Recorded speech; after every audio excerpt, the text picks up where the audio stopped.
Cam Jansen and the Mystery of the UFO, Chapter 5.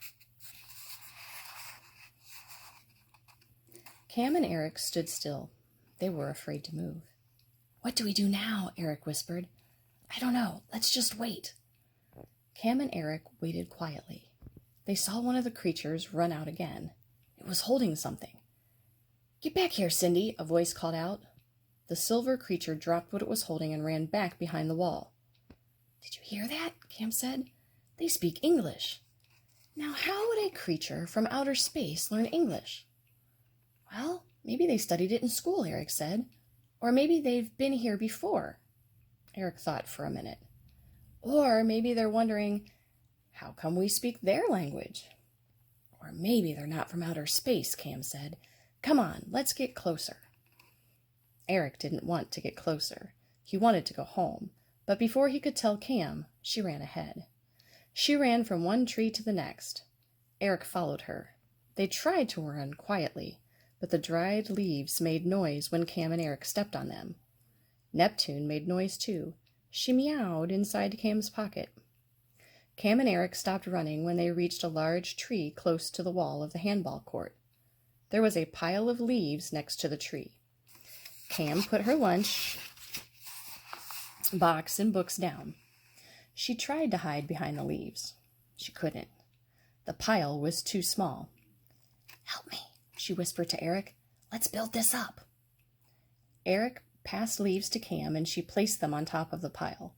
When the pile was high enough, Cam and Eric crawled behind it. They waited. They watched the wall, but nothing happened. It was quiet. Cam took Neptune out of her pocket. She stroked the back of her neck. Neptune purred softly. "If we could see what they dropped behind the wall," Cam said, "we might be able to find out who they are." Cam put Neptune back in her pocket. Cam crawled around the tree. She got closer to the wall. Then Cam stopped. She heard voices on the other side of the wall. "Cindy," a boy's voice said, "fold your arms like this, and Stephen, you stand like this." There was a flash of light on the other side of the wall. "Stephen, you hold the ray gun. Cindy, you sit down next to Stephen." "Oh, Bobby, why can't I hold the ray gun?" Cam crawled closer. She could see a pile of colored objects ahead, behind the wall.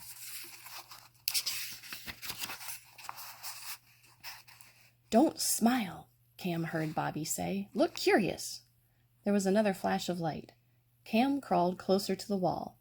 The pile of colored objects were children's sneakers, 2 jackets, an empty box of aluminum foil, and the wrappings from 2 pairs of green rubber gloves. Sneakers, Cam thought. Aluminum foil and rubber gloves? Cam sat there. She looked at the sneakers and the coats. "These aren't creatures from outer space," Cam told herself. "They're children covered with aluminum foil." Cam reached into her pocket. Neptune was still there. She licked Cam's hand and purred. Then Cam looked back at Eric. He was signaling for Cam to come back. She didn't. She crawled along the back of the wall. There was a large tree just at the edge of the wall. Cam hid behind it and looked out. A car was parked facing the handball court. Its headlights were on.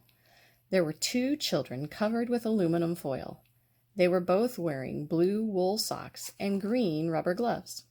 One was holding a toy ray gun. The children's faces were hidden behind silver masks with holes for their eyes and mouths. An older boy, the one called Bobby, was there too. He was about 18. He had a camera and was taking pictures.